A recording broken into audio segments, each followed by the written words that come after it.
pessoal. Você tem batalhas mais importantes a travar. Existem, entretanto, versões mais fortes, mais nocivas da agressão passiva, atos de sabotagem que fazem verdadeiros estragos. Um colega é afetuoso em sua frente, mas diz coisas pelas costas que podem lhe causar problemas. Você permite que entre em sua vida alguém que em seguida lhe rouba algo de valor. Um funcionário assume em seu lugar uma tarefa importante, mas a cumpre devagar e mal. Estes tipos causam danos, mas são excelentes em evitar qualquer tipo de culpa.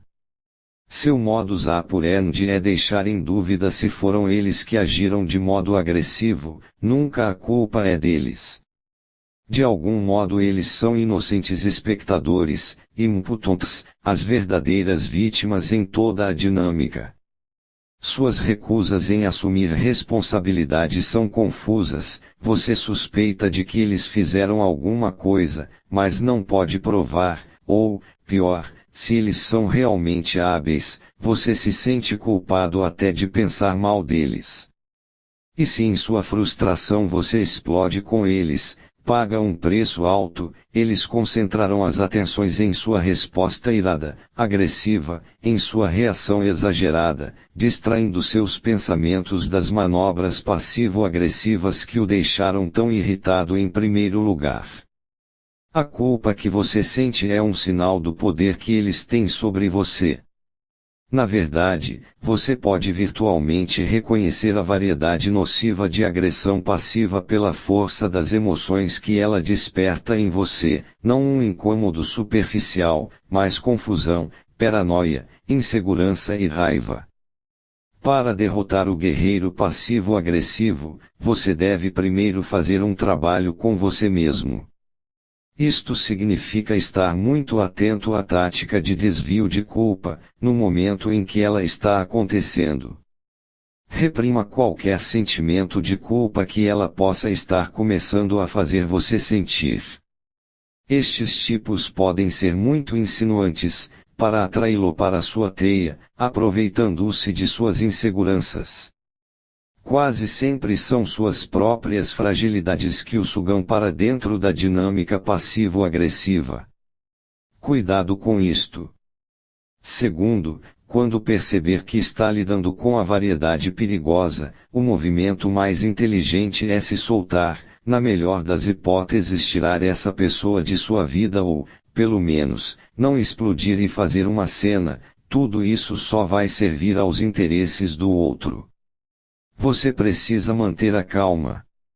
Se por acaso for um parceiro em um relacionamento do qual você não pode se afastar, a única solução é encontrar um jeito de fazer a pessoa se sentir confortável ao expressar sentimentos negativos com relação a você e incentivando-o. Isto pode ser difícil no início, mas acalma a necessidade dela de agir sorrateiramente, e é mais fácil lidar com críticas abertas do que com sabotagens dissimuladas. O espanhol Hernán Cortés tinha muitos soldados passivo-agressivos no exército com o qual conquistou o México, homens que externamente aceitavam sua liderança, mas por dentro eram traiçoeiros. Cortés jamais enfrentava ou acusava essas pessoas, jamais as atacava com violência. Pelo contrário, ele tranquilamente descobria quem eram e o que estavam tramando, depois combatia fogo com fogo, mantendo uma fachada amigável, mas trabalhando pelos bastidores para isolá-las e atraí-las a ataques nos quais se revelavam. A contra-estratégia mais eficaz com os passivo-agressivos é reagir com sutileza e dissimuladamente, neutralizando seus poderes. Você também pode tentar isto com os tipos menos nocivos, aqueles que estão cronicamente atrasados, por exemplo, fazê-los provar de seu próprio remédio talvez lhes abra os olhos para os efeitos irritantes de seu comportamento. De qualquer maneira, você não deve jamais dar aos passivo-agressivos tempo e espaço para operarem. Deixe-os criar raízes e eles encontrarão os meios mais maliciosos para fazerem o que querem com você. Sua melhor defesa é ser sensível a qualquer manifestação passivo-agressiva daqueles que o cercam e manter sua mente o mais livre possível de sua insidiosa influência. Imagem: o rio. Ele flui com muita força, às vezes transbordando e criando danos extraordinários. Tente reprisá-lo e você só acrescenta a sua energia confinada e aumenta seu risco. Em vez disso, inverta seu curso, canalize-o, faça com que seu poder sirva a seus propósitos. A autoridade, assim como o pingo d'água fura a pedra, o fraco e submisso subjuga o firme e forte. Suichin, Wiles of War, 1991. Inverso. O inverso da agressão passiva é a passividade agressiva, apresentando um rosto aparentemente hostil enquanto por dentro permanece calmo e sem tomar nenhuma atitude pouco amistosa. O propósito aqui é a intimidação. Talvez você saiba que é a parte mais fraca dos dois lados e espera encorajar seus inimigos a não atacá-lo apresentando uma fachada violenta.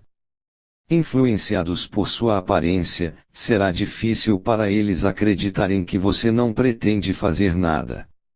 Em geral, apresentar-se como o oposto do que realmente é e pretende pode ser útil para disfarçar suas estratégias. 33.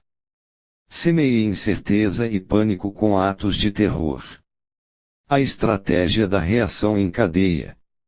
O terror é a melhor maneira de paralisar a vontade de resistir e tornar a pessoa incapaz de planejar uma reação estratégica. Esse poder é obtido com atos esporádicos de violência que criam uma constante sensação de ameaça, incubando um medo que se espalha por toda a esfera pública. O objetivo em uma campanha de terror não é sair vencedor no campo de batalha, mas causar o máximo de caos e provocar o outro lado para uma reação exagerada de desespero.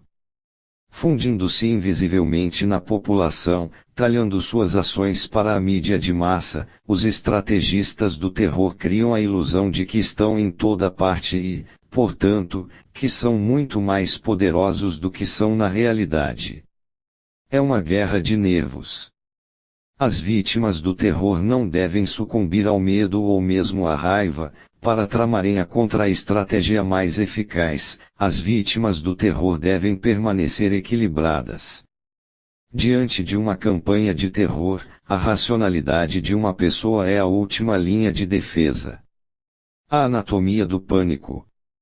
Em Isfahan, atual Irã, lá pelo final do século XI Nizam al-Mulk, o poderoso vizir do sultão Malik Shah, governante do grande império islâmico da época, começou a perceber uma pequena, porém irritante, ameaça.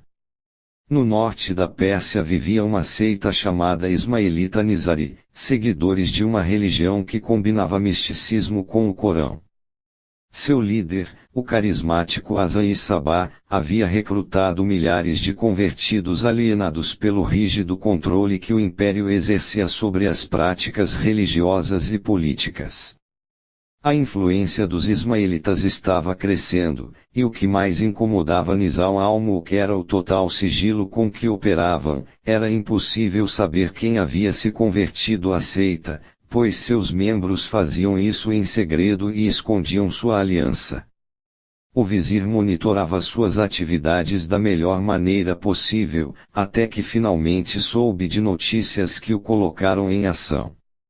Ao longo dos anos, pelo visto, milhares destes ismaelitas convertidos em segredo haviam conseguido se infiltrar em castelos-chaves, e agora os haviam dominado em nome de Hasan Sabah. Isto lhes deu o controle de parte do norte da Pérsia, uma espécie de estado independente dentro do império. Nizam al-Mulk era um administrador benevolente, mas sabia como era perigoso permitir que seitas como os ismaelitas prosperassem. Melhor extingui-las logo de início do que enfrentar uma revolução. Portanto, em 1092, o vizir convenceu o sultão a enviar 2 exércitos para derrubarem os castelos e destruírem os ismaelitas.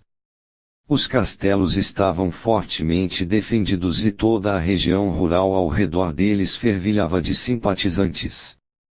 A guerra empatou e os exércitos do sultão acabaram tendo de voltar para casa. Nizam al-Mulk teria de encontrar uma outra solução, talvez uma força de ocupação na área meses depois. Entretanto, o vizir viajava de Isfahan para Bagdá quando um monge sufi aproximou-se da liteira em que ele estava e, tirando uma adaga de dentro da roupa, matou-o a facadas. O assassino revelou-se um ismaelita vestido de pacífico sufi, e ele confessou a seus captors que o próprio Hassan lhe havia encomendado essa missão. A morte de Nizam al-Mulk foi seguida, semanas depois, pela morte, de causa natural, de Malik Shah.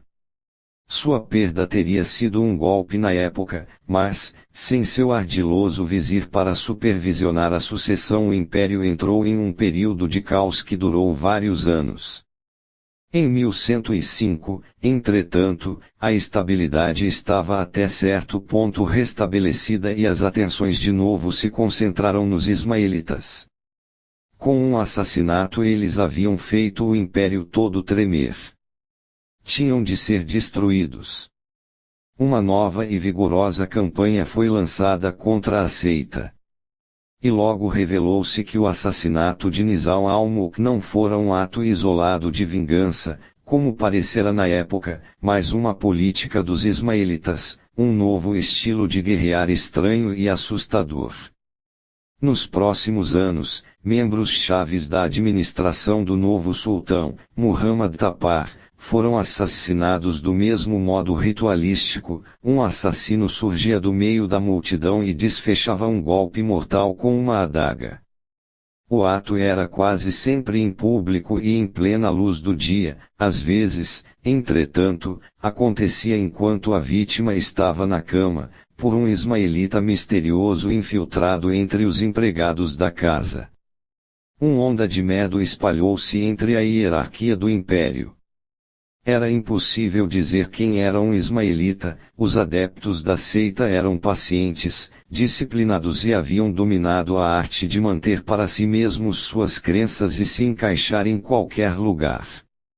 De nada adiantava os assassinos, quando eram capturados e torturados, acusarem várias pessoas dentro do círculo íntimo do sultão de serem espiões pagos pelos ismaelitas ou convertidos secretos.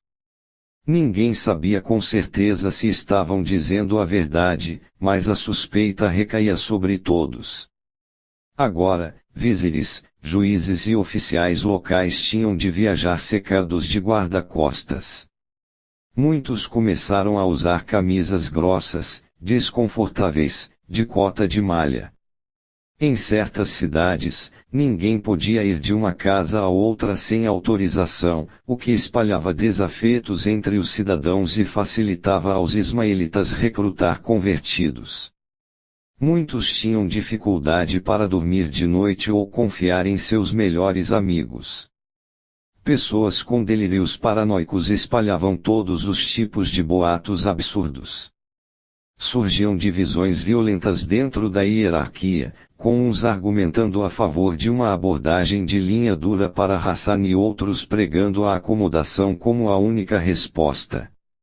E nisso, enquanto o império se esforçava para reprimir de alguma maneira os ismaelitas, os assassinatos continuavam, mas eram muito esporádicos.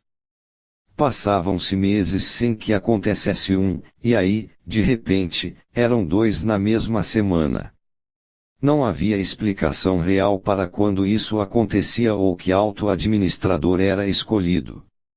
Os oficiais estavam sempre falando de um padrão, analisando todos os movimentos dos ismaelitas. Sem que percebessem, esta pequena seita acabara por dominar seus pensamentos.